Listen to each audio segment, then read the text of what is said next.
जन्माद्यस्येतोऽन्वयादितरतश्चार्थेष्वभिघ्नस्वराट् तेने ब्रह्महृदाय आदिकवये मुह्यन्ति यं सूरयः तेजो वारिमृदां यथा विनिमयो यत्र त्रिसर्गो मृषा धाम्ना स्वेन सदा निरस्तकुहकं सत्यं परं धीमहि तपस्वाध्यायशुश्रूषा कृष्णपूजारतं मुनिम् विश्वेशमिष्टदं मुन्दे परिव्राट् चक्रवर्तिनम्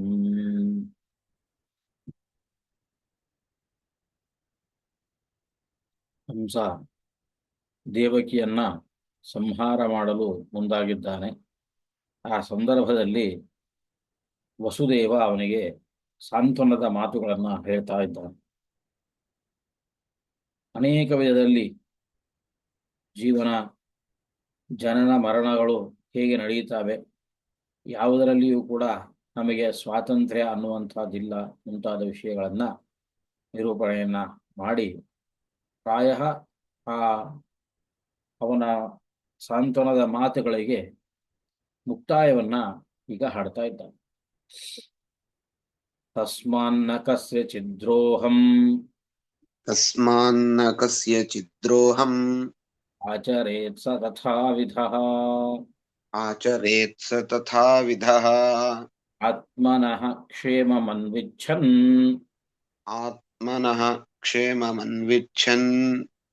ದ್ರೋಗ್ಧುರ್ವೈ ಪರತೋ ಭಯಂ.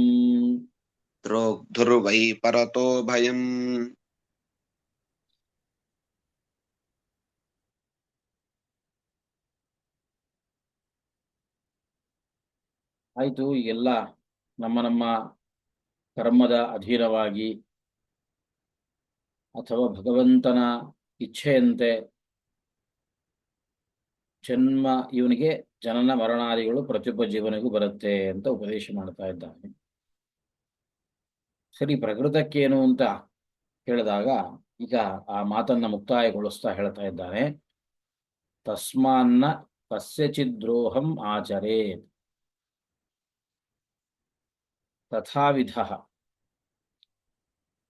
ತಥಾವಿಧಃ ಅಂತಂದ್ರೆ ಹಿಂದೆ ಹೇಳಿದಂತೆ ಪ್ರತಿಯೊಬ್ಬ ಜೀವನೂ ಕೂಡ ತನ್ನ ಕರ್ಮದ ಫಲವನ್ನ ಅನುಭವಿಸುವುದಕ್ಕೋಸ್ಕರವಾಗಿ ಈ ಭೂಮಿಯಲ್ಲಿ ಹುಟ್ಟಿ ಬರ್ತಾನಾದ್ದರಿಂದಾಗಿ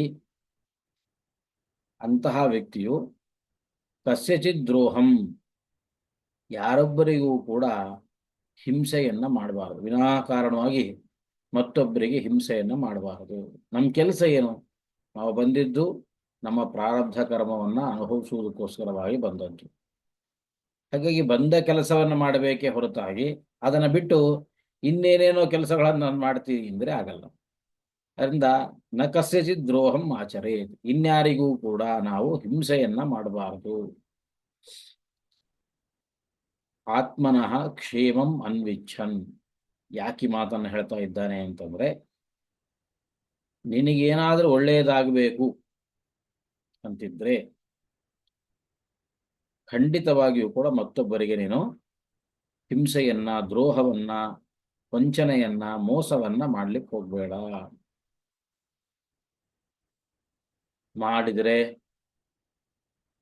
ಮಾಡದೇ ಇದ್ರೆ ಕ್ಷೇಮ ಆಗುತ್ತೆ, ಒಳ್ಳೆಯದಾಗುತ್ತೆ, ಸರಿ.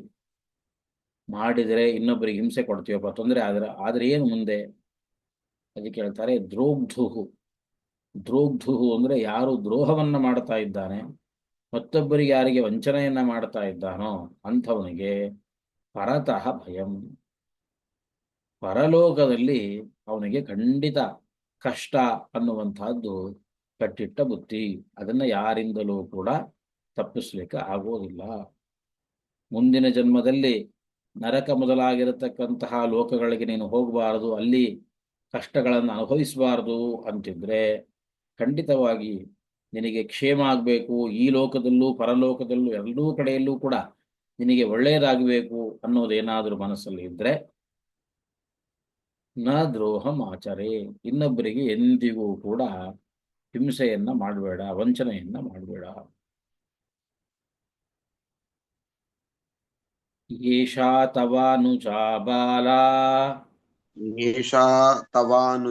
ಬಾಲಾ ಕೃಪಣ ಪುತ್ರಿಕೋಪಮಾ ಕೃಪಣಾ ಪುತ್ರಿಕೋಪಮಾ ಹಂತುಂ ನಾರ್ಹಸಿ ಕಲ್ಯಾಣೀಂ ಹಂತುಂ ನಾರ್ಹಸಿ ಕಲ್ಯಾಣೀಂ ಇಮಾಂ ತ್ವಂ ದೀನವತ್ಸಲಾ. ಇಮಾಂ ತ್ವಂ ದೀನವತ್ಸಲ. ಇಷ್ಟು ಮಾಡಿ ಅವನಿಗೆ ಸಂಬೋಧನೆ ಮಾಡ್ತಾ ಇದ್ದಾನೆ, ಹೇ ದೀನವತ್ಸಲ. ಅಂದ್ರೆ ಯಾರು ದೀನರು, ದೀನರು ಅಂದ್ರೆ ದುಃಖಿತರಾಗಿದ್ದಾರೆ, ಅಂಥವ್ರ ಮೇಲೆ ಪ್ರೀತಿಯನ್ನ ತೋರಿಸುವವನು ನೀನು. ತೋರಿಸ್ಲಿ ಅಂತ ಈ ಸಂದರ್ಭದಲ್ಲಿ ದೇವಕಿಯ ಮೇಲೆ ಪ್ರೀತಿಯನ್ನ ತೋರಿಸಿ ಅವಳನ್ನು ಸಂಹಾರ ಮಾಡೋದನ್ನು ಬಿಡ್ಲಿ ಅವನು ಅನ್ನುವಂಥ ಒಂದೇ ಒಂದು ಭಾವನೆ ವಸುದೇವನಿಗೆ. ಅದರಿಂದ ಏನೇನು ಅವನಿಗೆ ಹೊಗಳಬಹುದು, ಏನೇನು ಅವನನ್ನ ಬೇಡಿಕೊಳ್ಳಬಹುದು, ಎಲ್ಲ ರೀತಿಯಲ್ಲೂ ಮಾಡ್ತಿದ್ದಾರೆ. ದೀನವತ್ಸಲ ಅಂದ್ರೆ ದೀನರಲ್ಲಿ ದುಃಖಿತರಲ್ಲಿ ವಾತ್ಸಲ್ಯವನ್ನ ತೋರಿಸುವವನೇ ಅಂತ ಒಂದು ಅರ್ಥ. ಇನ್ನೊಂದು ಅರ್ಥ ದೀನವತ್ಸಲ ಅಂದ್ರೆ, ವಾತ್ಸಲ್ಯ ಅಂದ್ರೆ ನಮ್ಗೆ ಗೊತ್ತು, ಕನ್ನಡದಲ್ಲಿಯೂ ಕೂಡ ಅದನ್ನ ಪ್ರೀತಿ ಅಂತ ಕರೀತಾರೆ. ದೀನರಲ್ಲಿ ವಾತ್ಸಲ್ಯವನ್ನು ತೋರಿಸುವವನು ಅಂದ್ರೆ ಪ್ರೀತಿಯನ್ನ ತೋರಿಸುವವನು. ಸತ್ಯಧರ್ಮ ತೀರ್ಥರು ಇನ್ನೊಂದು ಅರ್ಥವನ್ನ ಮಾಡ್ತಾ ಇದ್ದಾರೆ. ದೀನಾನ್ ವತ್ಸಮಿವ ಲಾತಿ ಸ್ವೀಕರೋತಿ ಇತಿ ದೀನವತ್ಸಲ. ಯಾರು ದುಃಖಿತರಾಗಿದ್ದಾರೋ ಅವರನ್ನ ವತ್ಸದಂತೆ, ವತ್ಸ ಅನ್ನೋದಕ್ಕೆ ಸಣ್ಣ ಕರು ಅಂತಲೂ ಅರ್ಥ, ಅಥವಾ ಶಿಶು ಅಂತ ಅರ್ಥ.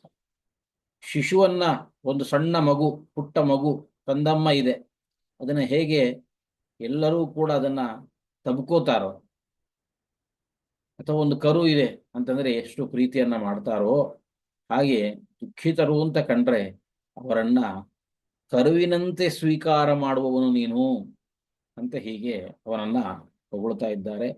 ಇಂದ ಇಮಾಂ ಕಲ್ಯಾಣೀಂ, ಕಲ್ಯಾಣೀಂ ಅಂತಂದ್ರೆ ಈಗ ತಾನೇ ಕಲ್ಯಾಣವನ್ನ, ಮದುವೆಯನ್ನ ಮುಗಿಸಿಕೊಂಡು ಬಂದವಳು ಅಂತಹ ಈ ದೇವಕಿಯನ್ನ ಹಂತುಂ ನಾರ್ಹಸಿ, ನೀನು ಕೊಲ್ಬೇಡ, ಕೊಲ್ಲುವಂತಹದ್ದು ಸರಿಯಾಗೋದಿಲ್ಲ. ಯಾಕೆ ಅಂತಂದ್ರೆ ಏಷಾ ತವ ಅನುಜ ಬಾಲ ಅಂತಿದ.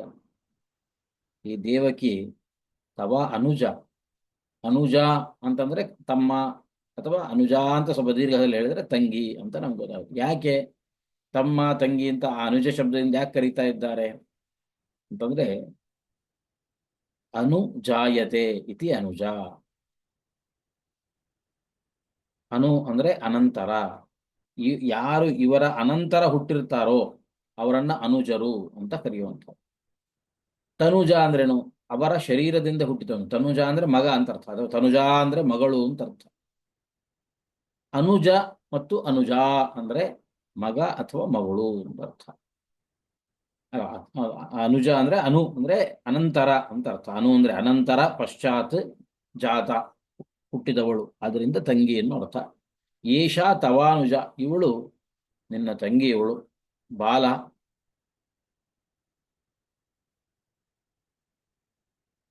ಬಾಲ ಅನ್ನೋ ಶಬ್ದ ಎಲ್ಲಿ ಬಳಸಬೇಕು ಅಂತಂದ್ರೆ 11-12 ವರ್ಷಗಳಲ್ಲಿರುವವರಿಗೆ ಬಾಲ ಅಂತ ಬಳಸ್ಬೇಕಂತ. ಆದ್ರಿಂದ ಈ ಸಮಯದಲ್ಲಿ ದೇವಕಿಗೆ ಒಂದು 12 ವರ್ಷ ಆಗಿರುತ್ತೆ ಅಂತ ಒಂದು ಅಂದಾಜು. ಹಿಂದಿನ ಕಾಲದಲ್ಲಿ ಅದೇ ಸಮಯಕ್ಕೇನೆ ಮದುವೆ ಮುಂತಾದದ್ದು ನಡೀತಾ ಇತ್ತು. ಅದರಿಂದ ಏಷಾ ತವಾನುಜ ಬಾಲ, ಇವಳು ಹೇಳಿ ಕೇಳಿ ನನ್ನ ತಂಗಿ, ಬಾಲಾನು ಹೌದು,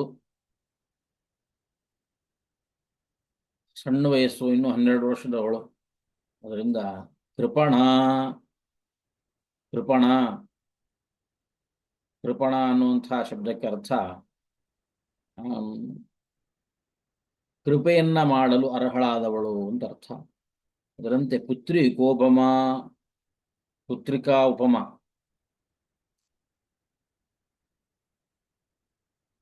ಒಂದು ಮಗಳಿದ್ದ ಹಾಗೆ. ನೀನು ಅಣ್ಣ ಆದ್ರಿಂದ ಹಿರಿಯ ಅಣ್ಣ, ಅನಂತರದಲ್ಲಿ ಇರತಕ್ಕಂತಹ ತಮ್ಮಂದ್ರು ತಂಗಿಯಂದ್ರೆಲ್ಲ ಹಿರಿಯ ಅಣ್ಣನಿಗೆ ಮಕ್ಕಳಿದ್ದ ಹಾಗೆ ಅಂತ ಲೆಕ್ಕ. ಅದರಿಂದ ಇವಳು ನಿನಗೆ ಪುತ್ರಿ ಕೋಪಮ, ಮಗಳಿದ್ದ ಹಾಗೆ ಇದ್ದಾಳೆ. ಅದರಿಂದ ಇಮಾಂ ನಾರಹಸಿ ಅಂತುಂ, ಇವಳನ್ನ ಖಂಡಿತವಾಗಿಯೂ ಕೂಡ ನೀನು ಕೊಲ್ಲಬಾರದು. ಅನೇಕ ಕಾರಣಗಳಿದೆ. ಒಂದು ಈಗ ತಾನೇ ಮದುವೆಯಾಗಿ ಬಂದಿದ್ದಾಳೆ ಪಾಪ, ಅಥವಾ ಅವಳು ನಿನ್ನ ತಂಗಿ ಇನ್ನೂ ಎಳೆ ವಯಸ್ಸಿನವಳು, 11-12 ವಯಸ್ಸಿನವಳು. ನಿನ್ನ ತಂಗಿ ಅಂದ್ರೆ ಅದರ ಅರ್ಥ ಏನು? ನಿನ್ನ ಮಗಳಿದ್ದ ಹಾಗೆ, ನಿನಗೆ ಕೃಪಾ ಪಾತ್ರಳು, ನೀನು ಕೃಪೆಯನ್ನು ತೋರಿಸಬೇಕಾದದ್ದು ಇವಳಲ್ಲಿಯೇನೆ. ಅದರಿಂದ ನಾರಹಸಿ, ಇವಳನ್ನ ಖಂಡಿತವಾಗಿಯೂ ಕೂಡ ನೀನು ಕೊಲ್ಲಬಾರದು ಅಂತ ಹೀಗೆ ಹೇಳುತ್ತಾರೆ. ಅಲ್ಲಿ ದೀನವತ್ಸಲ ಅನ್ನೋದಕ್ಕೆ ಸತ್ಯಧರ್ಮರ ವ್ಯಾಖ್ಯಾನ ಮಾಡಿದ್ದಾರೆ ಅಂತ ಹೇಳಿದೆ. ವಾಸ್ತವಿಕವಾಗಿ ಸತ್ಯಧರ್ಮರ ವ್ಯಾಖ್ಯಾನ ಅಲ್ಲ, ನಾನು ಸುಮನೋರಂಜನಿ ಅನ್ನುವಂತಹ ವ್ಯಾಖ್ಯಾನದಲ್ಲಿ ಅದು ಇದೆ. ಸತ್ಯಧರ್ಮರು ಆ ಶಬ್ದಕ್ಕೆ ಇನ್ನು ವ್ಯಾಖ್ಯಾನ ಈ ಸಂದರ್ಭದಲ್ಲಿ ಮಾಡಿಲ್ಲ.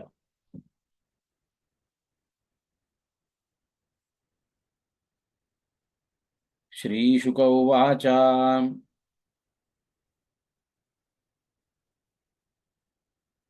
ಏವಂ ಸಸಾಮಭಿರ್ಭೇದೈಃ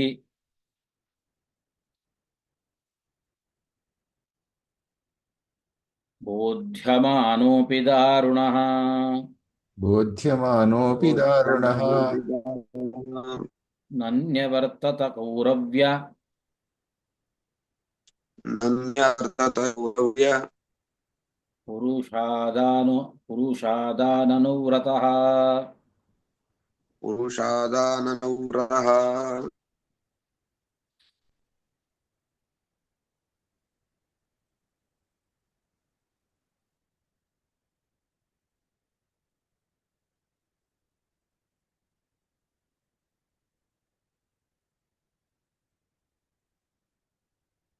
ಈ ರೀತಿಯಲ್ಲಿ ಇಷ್ಟೆಲ್ಲ ಅವನು ಕೇಳಿಕೊಳ್ತಾ ಇದ್ದಾನೆ ವಸುದೇವ. ಆದರೆ ಹೇ ಕೌರವ್ಯ, ಕುರುವಂಶದಲ್ಲಿ ಬಂದಿರತಕ್ಕಂತಹ, ಶುಕಮುನಿಗಳು ಹೇಳ್ತಾ ಇದ್ದಾರೆ, ಹೇ ಕೌರವ್ಯ, ಕುರುವಂಶದಲ್ಲಿ ಬಂದಿರತಕ್ಕಂತಹ ಪರೀಕ್ಷಿತ್ ರಾಜ, ಇಷ್ಟು ಏವಂ ಈ ರೀತಿಯಾಗಿ ಸಾಮಭಿಃ ಭೇದೈಃ ಅನೇಕ ವಿಧವಾದ ಸಾಮ ಉಪಾಯಗಳು, ಭೇದದ ಉಪಾಯಗಳು, ಇವೆಲ್ಲದರಿಂದಲೂ ಕೂಡ ಬೋಧ್ಯಮಾನಃ ಅಪಿ ಅವನಿಗೆ ಉಪದೇಶವನ್ನು ನೀಡಿದರೂ ಕೂಡ ದಾರುಣಃ ಅತ್ಯಂತ ಕ್ರೂರ ಸ್ವಭಾವದವನಾಗಿರತಕ್ಕಂತಹ ಸಹ ಆ ಕಂಸನು ನನ್ಯವರ್ತತ ನ್ಯವರ್ತತ ಅಂದ್ರೆ ತನ್ನ ತಂಗಿಯನ್ನ ಕೊಲ್ಲಬೇಕು ಅಂತ ಏನು ಹೊರಟಿದ್ದಾನೆ ಆ ಕೆಲಸದಿಂದ ನಿವೃತ್ತಿಯನ್ನ ಪಡೀಲಿಲ್ಲ. ಅಂದ್ರೆ ಆ ಕೆಲಸವನ್ನ ಬಿಡಲಿಲ್ಲ, ಆ ಕೆಲಸದಲ್ಲಿ ಹಾಗೆ ಏನು ಹೇಳಿದ್ರು ಕೇಳಿಸ್ಕೊಳ್ತಾ ಇಲ್ಲ. ದೇವಕಿಯನ್ನ ಕೊಲ್ಲಬೇಕು ಅಂದ್ರೆ ಕೊಲ್ಲಬೇಕು ಅಷ್ಟೇ ಅಂತ ಮುಂದೆ ಹೊರಟಿದ್ದಾನೆ.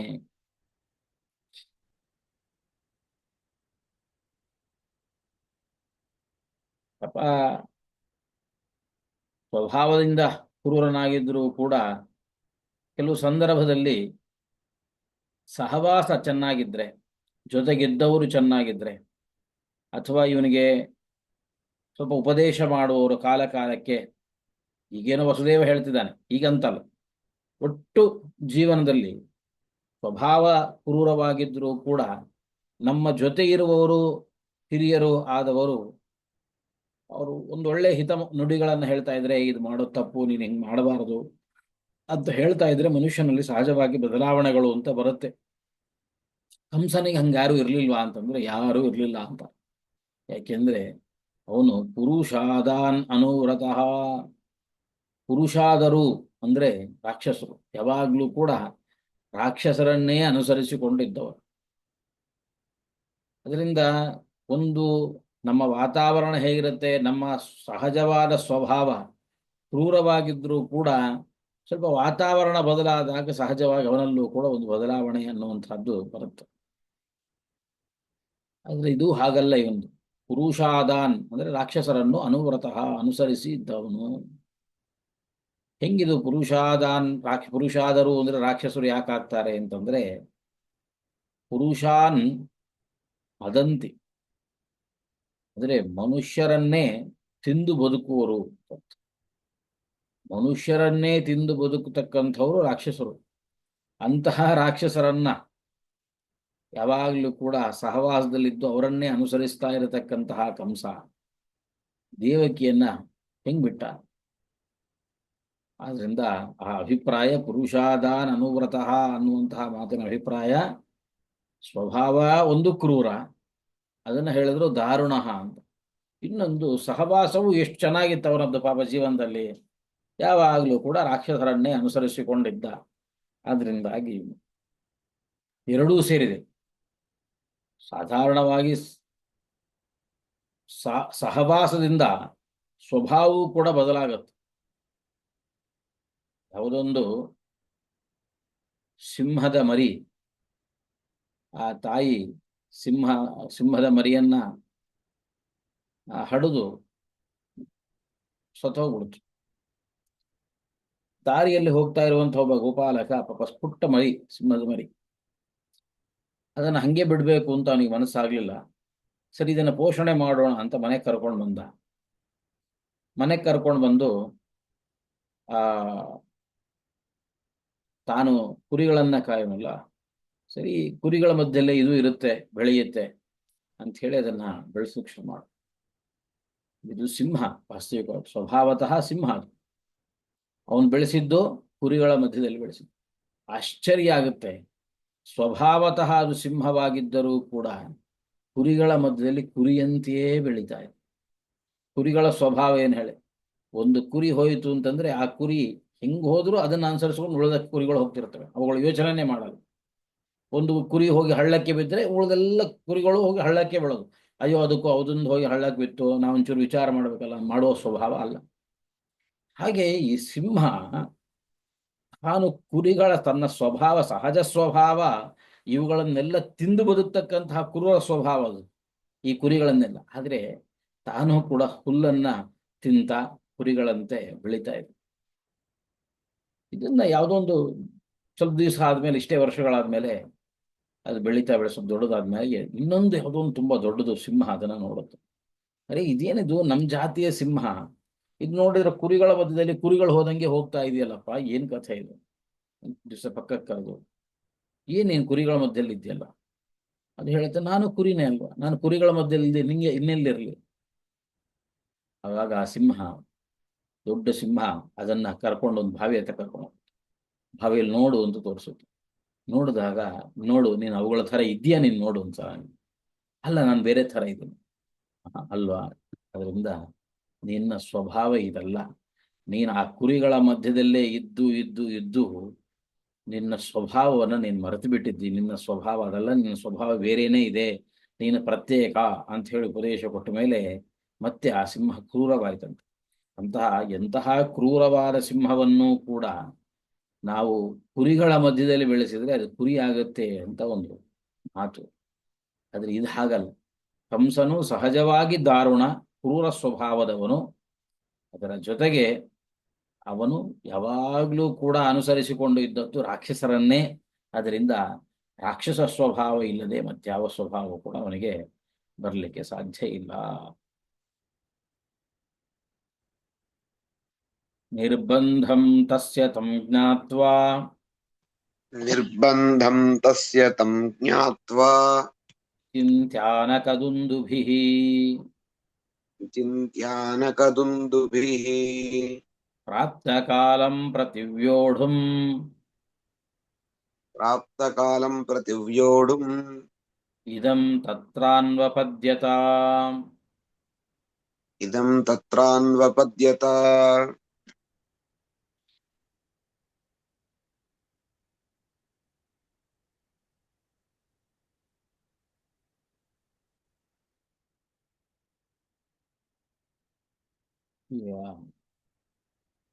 ಇದಂ ಪ್ರತಿವ್ಯೋಢುಂ,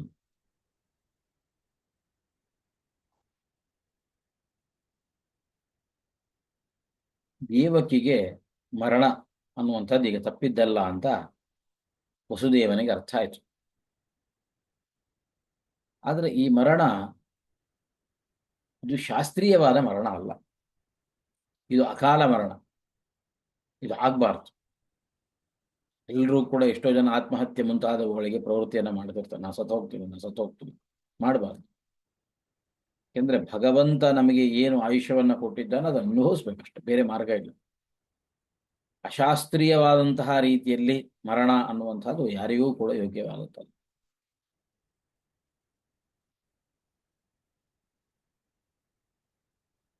ಶಾಸ್ತ್ರ ನಿಷಿದ್ಧವಾಗಿರತಕ್ಕಂತಹ ಏನು ಈಗ ಮರಣ ಬಂದಿದೆ, ಈ ಮರಣವನ್ನ ಪ್ರತಿವ್ಯೋಢುಂ ಅಂದ್ರೆ ಪ್ರಾಪ್ತಕಾಲಂ ಅಂತಂದ್ರೆ ಈಗ ಅಪ್ರಸಕ್ತವಾಗಿ ಮರಣ ಬಂದ್ಬಿಟ್ಟಿದೆ. ಈ ಮರಣವನ್ನ ಪ್ರತಿವ್ಯೋಢುಂ ಪರಿಹಾರ ಮಾಡಬೇಕಾಗಿದೆ. ಆ ಪರಿಹಾರ ಮಾಡುವುದಕ್ಕೋಸ್ಕರವಾಗಿ ಆನಕದುಂದುಭಿ ಅಂದ್ರೆ ವಸುದೇವ. ಆ ವಸುದೇವನು ಈ ಮರಣವನ್ನ ತಿಳಿದು ಇದು ಸರಿಯಾಗಿರತಕ್ಕಂಥದ್ದಲ್ಲ, ಈ ಸಮಯದಲ್ಲಿ ಇವಳಿಗೆ ಮರಣ ಬರಬಾರದು ಅಂತ ಅರ್ಥ ಮಾಡಿಕೊಂಡು ಇದಂ ಅನ್ವಪದ್ಯತ, ಹೀಗೊಂದು ನಿಶ್ಚಯಕ್ಕೆ ಬಂದಿದ್ದಾನೆ. ಏನೋ ಒಂದು ನಿಶ್ಚಯವನ್ನು ಮಾಡಿ ಇವಳಿಗೆ ಇಷ್ಟು ನಾನು ಸಾಮ ಉಪಾಯ ಭೇದ ಉಪಾಯ ಎಲ್ಲವನ್ನ ಮಾಡಿದ್ರೂ ಕೂಡ ಇನ್ನೇನು ಇವನು ಕೇಳುವಂಥವನಲ್ಲ. ಹೀಗೆ ಬಿಟ್ರೆ ದೇವಕಿಗೆ ಅಕಾಲ ಮರಣ ಆಗುತ್ತೆ, ಇದು ಶಾಸ್ತ್ರ ನಿಷಿದ್ಧವಾದದ್ದು, ಅದನ್ನು ಮಾಡಬಾರದು ಅಂತ ವಿಚಾರವನ್ನ ಮಾಡಿ ಇದಕ್ಕೆ ಏನೋ ಒಂದು ಉಪಾಯವನ್ನ ನಾನು ಮಾಡಬೇಕು ಅಂತ ಹೇಳಿ ಆ ಉಪಾಯವನ್ನ ಕಂಡುಕೊಂಡು ಮುಂದೇನು ಮಾಡಬೇಕು ತಾನೋ ಅನ್ನೋದ್ರ ಬಗ್ಗೆ ನಿಶ್ಚಯವನ್ನ ಮಾಡಿದ್ದಾನೆ ಅಂತ ಅಲ್ಲಿಗೆ ಮುಗಿದಿದೆ.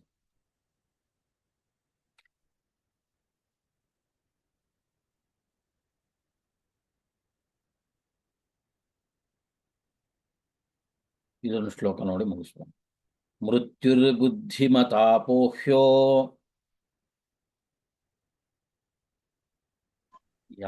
ಮೃತ್ಯುರ್ಬುದ್ಧಿಮತಾಪೋಹ್ಯೋ ಯಾವದ್ಬುದ್ಧಿಬಲೋದಯಂ ಯಾವದ್ಬುದ್ಧಿಬಲೋದಯಂ ಯದ್ಯಸೌ ನ ನಿವರ್ತೇತ ಯದ್ಯಸೌ ನ ನಿವರ್ತೇತ ನಾಪರಾಧೋಸ್ತಿ ದೇಹಿನಃ. ಅಪರಾಧೋಸ್ತಿ ದೇಹಿನಃ. ಮರಣದ ಬಗ್ಗೆ ಹೇಳ್ತಾ ಇದ್ದಾರೆ. ಅಕಾಲ ಮರಣ ಅಂತ ಏನು ಹೇಳ್ತಾ ಇದ್ದೇವೆ ಅದ್ರ ಬಗ್ಗೆ ಹೇಳ್ತಾರೆ.